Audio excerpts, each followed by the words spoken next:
চট্টগ্রাম নিয়মিত প্রকাশিত Islamic magazine মাসিক আলোর পথের উদ্যোগে গত ৯ মার্চ সোমবার বিকেলত চট্টগ্রাম প্রেস ক্লাবত ইঞ্জিনিয়ার মোহাম্মদ আব্দুল খালেক হলত পবিত্র মাহে রমজান উপলক্ষে নুজুলে কোরআন শীর্ষক এক সেমিনার ও ইফতার মাহফিলের অনুষ্ঠান করা হয়।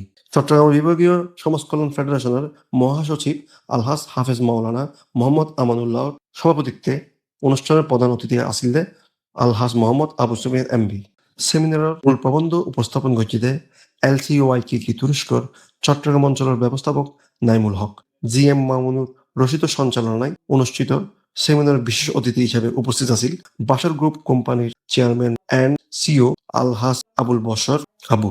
আলোচনাত অংশগ্রহণ করছিতে পিএইচডি গবেষক অধ্যাপক শফিউর রহমান, হাফেজ আমানুল্লাহ ফেডারেশনের চেয়ারম্যান অধ্যাপক নঈম কাদের, বাইতুস শরাফ গবেষণা প্রতিষ্ঠানের পরিচালক ডক্টর ওয়ালিউল্লাহ মুইন, চট্টগ্রাম জেনারেল হাসপাতাল রোগী কল্যাণ সমিতির সহসভাপতি আলহাজ এমদাদুল আজিজ চৌধুরী, অধ্যক্ষ মৌলানা মফিজউদ্দিন শিকদার, মৌলানা মোহাম্মদ আশিকুর রহমান আল কাদেরী ও এম নাজমুল হক শিকদার। এই সময় সেমিনারত আরও উপস্থিত আছিলেন শাহজাদা সিরাজউদ্দৌলা, সাংবাদিক এম জামাল উদ্দিন, গবেষক সোহেল মোহাম্মদ ফখরুদ্দিন, সাইফুদ্দিন মোহাম্মদ তারেক, ফরকানুল্লাহ চৌধুরী, সৈয়দ গোলাম নবী, মাস্টার মোহাম্মদ নুরুন নবী, সাংবাদিক আবু বক্কর মেহেদী, হাফেজ মাওলানা সিরাজুল ইসলাম, এম জামাল উদ্দিন।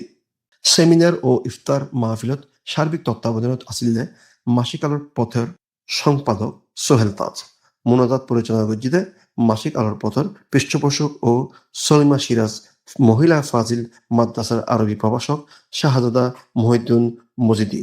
মাসিক আলোর পথর উদ্যোগে নুজুলে কোরআন শীর্ষক সেমিনারত আলহাজ আবু সুফিয়ান এমপি হইদে মানুষের আহলে ঈদে আল্লাহ প্রদত্ত শ্রেষ্ঠ নিয়ামত।